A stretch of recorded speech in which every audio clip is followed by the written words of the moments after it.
સહજાન સ્વામી મહારાજની જય, અક્ષર પુરુષોત્તમ મહારાજની જય, ભગતજી મહારાજની જય, શાસ્ત્રીજી મહારાજની જય, યોગીજી મહારાજની જય.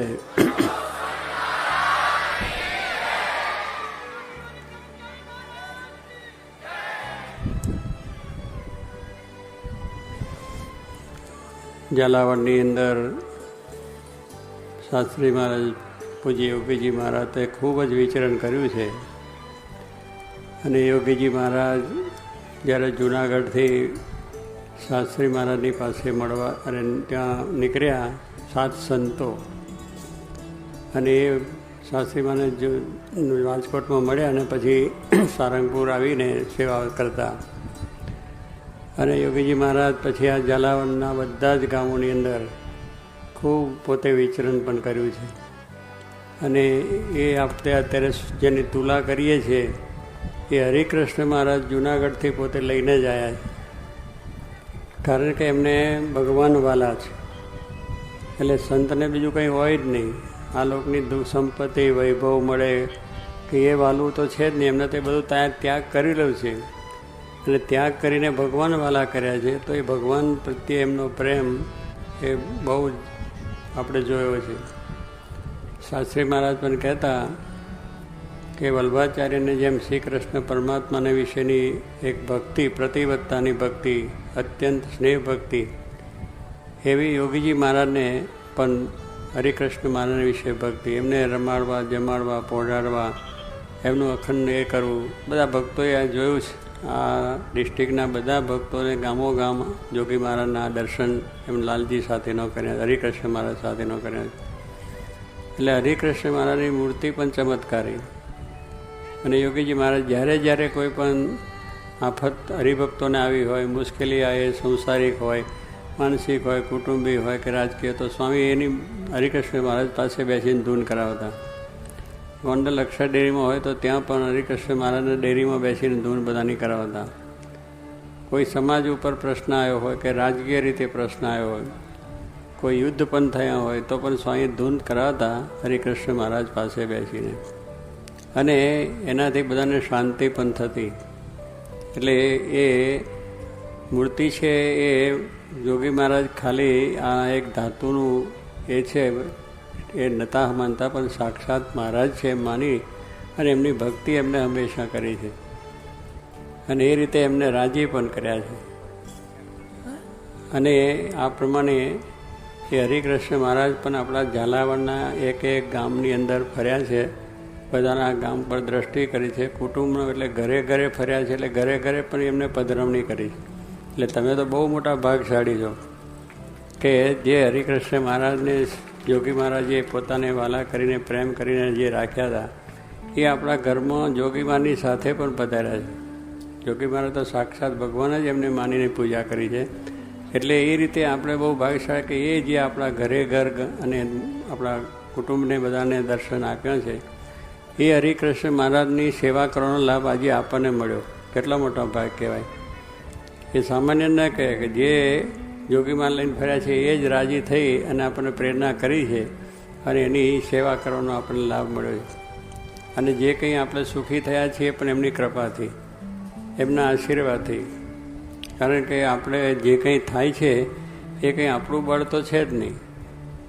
આપણું બળ હોય તો આપણે ઘણું કરી નાખીએ, પણ આપણા બળે કંઈ થતું નથી. જે થાય છે ભગવાનને બળે થાય છે, ભગવાનને પ્રતાપે થાય છે, ભગવાનના આશીર્વાદથી થાય.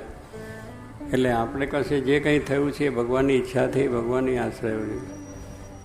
આપણા દેશકાળે પણ એમને સુધાર્યા છે. પછી મુશ્કેલીઓ તો સંસાર છે એટલે ઉઠના બેસના જેવો એલા આવ્યા કરે, પણ જે કંઈ આપણે અત્યારે થોડું ઘણું આપણે સુખ શાંતિ પામ્યા છે પણ એમને પ્રતાપે છે. અને શ્રીજી મહારાજ પણ જ્યારે વનમાં વિચરતા, અને એ તો વન વિચરણની મૂર્તિ આપણે જોઈ છે, ખાલી કોપીન ભરે અને હાથમાં તો કમંડો, માળા અને ગુટકો પહેરીને જ ફરતા. તે ઘડીએ રિદ્ધિ બધી સિદ્ધિઓ આવી. સિદ્ધિઓ કહેવાય છે ને આપણે. એટલે એ સિદ્ધિઓ બધી આવી જે લોકોને આ તો બહુ આની પાસે બહુ રિદ્ધિ સિદ્ધિ છે. એટલે ખૂબ પૈસાવાળો, ખૂબ સમૃદ્ધિવાન માણસ જેને કહેવાય. રિદ્ધિ સિદ્ધિ એટલે શું? એ ગણપતિ દાદા જ રાખીને બેઠા છે. એટલે ગણપતિને એટલે પૂછીએ છીએ કે ભાઈ તમે રિદ્ધિ સિદ્ધિ અમને મળતી રહે. પહેલાં ગણેશને પૂજન કરીએ છીએ ને દરેક કાર્યમાં, કરે રિદ્ધિ સિદ્ધિ બેહાડી છે. એટલે એ રિદ્ધિ ને સિદ્ધિ એટલે માણસની પાસે ખૂબ સારી સંપત્તિ હોય, વૈભવ હોય, તમામ પ્રકારનું સુખ આવી જાય એ રિદ્ધિ સિદ્ધિ કહેવાય. એટલે એ રિદ્ધિ સિદ્ધિ મૂર્તિમાન થઈને શ્રીજી મહારાજ પાસે દંડવિચરણ કરતા આવી. એટલે શ્રીજી મહારાજે એને કહ્યું કે મને અંગીકાર કરો અને તમે અમારી સેવાને લો. મહારાજ કહે હું તો અત્યારે વનમાં વિચારું છું, એકલો છું, અને અત્યારે મારે કોઈ બધું પેલું આયોજન કંઈ નથી કે શું કરવું ને શું નહીં. અથવા તો વનમાં વિચારવું, લોકોને દર્શન આપવા અને તીર્થો પવિત્ર કરવું અને મનુષ્યનું કલ્યાણ કરવું છે એ છે. પણ જ્યારે હું ત્યાં સૌરાષ્ટ્રમાં જઈશ અને ત્યાં આગળ આ પ્રમાણે સંત રામાનંદ સ્વામી આશીર્વાદ લઈને પછી આ કાર્ય જ્યારે શરૂ થશે ત્યારે અમારે બધું મંદિરો બીજું ત્રીજું થાય એટલે એની અંદર પૈસાની જરૂર પડશે, સમૃદ્ધિની જરૂર પડશે, રિદ્ધિ સિદ્ધિની. તો તમે હરિભક્તોને ત્યાં જજો, અમારા હરિભક્તો થાય એને ત્યાં જજો. એ શ્રીજી મહારાજે શું કહેવાય વનમાં વિચરણ કરતા સંકલ્પ કર્યો. વનમાં બેઠા બેઠા આપણા માટે વિચાર કરેલો હોય. તે દાડે કંઈ એવું કહેતું એક સંબંધ, પણ મહારાજે જે કંઈ ધ્યાનમાં રાખ્યું એટલા માટે એમને કહ્યું હું ત્યાં જે કર્યું એટલે ત્યાં આવ્યા તો આપણે અહીંયા કર્યું બધું, મંદિરો કર્યા, સંપ્રદાય સ્થાપ્યો, સત્સંગી કર્યા, આખા ગુજરાતમાં જ રહ્યા. પછી પાછા ક્યાંય ગયા જ નથી કોઈ પ્રદેશમાં કે આપણા ભારતના. જે ગુજરાત આખો જ એમને પવિત્ર કર્યો. એટલે ત્યાંથી એમને માગણી કરી કે અહીંયા સિદ્ધિ રિદ્ધિ થશે. એ એમના સંકલ્પે આપણે રિદ્ધિ સિદ્ધિ આવી છે અને એ રિદ્ધિ સિદ્ધિ પાછી એમને માટે વાપરવાની. આપ્યું છે એમને ને પાછું એમને આપણે આપીએ એટલે આપણી મોટી સેવા થઈ જાય. એમને આપ્યું છે છતાં આપણે એમને આપીએ તો એ સેવા માને. અને તમને બીજાએ તમને કોઈ આપ્યું હોય અને તને તમે પાછું આપો એમાં એ કંઈ સેવા ના માને. એમાં શું તો મારી વસ્તુ તે મારે પાછી આપી, એમ મોટો ઉપકાર શું કર્યો એમ કે પણ મારા સેવા માને કે ભલે એમને આપેલી વસ્તુ આપણે એમને આપીએ છીએ કે તમે મહાસેવા કરી એટલી વસ્તુ. એટલે એ રીતે આપણને આ વસ્તુ થઈ છે, પ્રાપ્ત થઈ છે. એટલે એક પ્રાપ્ત છે. મહારાજ જ્યારે ત્યાં હતા અયોધ્યા છપૈયામાં ત્યારે તે વખતે પણ એ નાની ઉંમરની અંદર પીપરો છે ત્યાં આગળ. એ પીપરાનું ઝાડ પડી ગયું છે અત્યારે, એનો થડ છે આપણે ગઢડા સારંગપુર છે. એ જોગી મહારાજે પીપરાના ઝાડના જે મોટા મોટા આટલા બધા લાકડા ઓલા મેરી અને આપણે ત્યાં મૂક્યા દર્શન માટે. એ પીપરા ઉપર ચડ્યા મહારાજ અને પીપળા ઉપર ચડ્યા કે ચારે દિશામાં જોયું, પણ એમને જોયું કે આ પશ્ચિમ એટલે આપણે યુપી તો પૂર્વમાં આવ્યું એટલે આપણે પશ્ચિમમાં કહેવાય આ ગુજરાત બધું. એટલે પશ્ચિમ તરફ દ્રષ્ટિ કરી કે ત્યાં મુમુક્ષો છે અને એ મુમુક્ષો બધાને મારે કલ્યાણ કરવું છે. એટલે એ દ્રષ્ટિ એમને કરી. ત્યાંથી આ બાજુ દ્રષ્ટિ કરી. ભગવાન તો મુમુક્ષુને ગોતતા હતા ને. ગુણાત સ્વામી કહ્યું કે ભગવાન મુમુક્ષુને ગોતતા પહેલાં કે ત્યાં ક્યાં છે મુમુક્ષુ એને ગોતતા હતા. હવે એ પ્રમાણે ગોતતા મહારાજ અહીં આવ્યા કહો કે પીપળા ઉપર ચડીને અહીંયા જવું. રિદ્ધિ સિદ્ધિઓને આજ્ઞા કરી કે અહીંયા આવજો. કેટલી બધી કૃપા છે આપણા પર, વિચાર કરો કે એમને આ થયું. ફરી રામાનંદ સ્વામી પાસે પણ 2 વરદાન માગ્યા, તે પણ એ જ માગ્યા કે આમાં તમારા ભક્તો છે એ અનવસરે સુખી થાય. એમને કંઈ દુઃખ આવવાનું તે દુઃખ મને આવે. એટલે આપણું દુઃખ એમને માગ્યું છે, આપણું રામપાત્ર છે એમને માગ્યું છે. એટલે એમને તો આપણા માટે સારો સંકલ્પ કર્યો છે કે મનુષ્યનું કલ્યાણ કરવા ઠેર અક્ષરધામમાંથી પધાર્યા. હવે ક્યાં અક્ષરધામને ક્યાં આપણે એ ભેગું થાય એવું લાખ મન લોડું છે. હોય ઘોડો બનાવ્યો હોય મોટો અને એ ત્યાંથી ફેંકવામાં આવે તો અહીંયા આવતા આવતા બાને લહર કે ઘસાતો ઘસાતો રજ ભેગો રસ થઈ જાય. આપણે આ નાની રજ છે ને એવો થઈ જાય. એટલું બધું છે ઠેઠું, એટલુંથી વધારે કહેવાય. આ તો આપણા મગજમાં આવે લાખ મન લોડવાનું અને એનો ઘસારો કેટલો થાય એને ખ્યાલ છે. બાકી અક્ષરધામ તો એથી પર છે. તો અહીંયાથી ભગવાન શ્રીજી મહારાજ સંકલ્પ કરીને આવ્યા કે આ બધાનું મારે કલ્યાણ કરવું છે, મારા સ્વરૂપનું જ્ઞાન થાય અને આ પ્રમાણે દરેકનું કલ્યાણ થાય એટલા માટે આ એની સાથે ગુણાત્યાન સ્વામીને પણ લાયા. કારણ પછી આપણે ભ્રમરૂપ કરવા છે.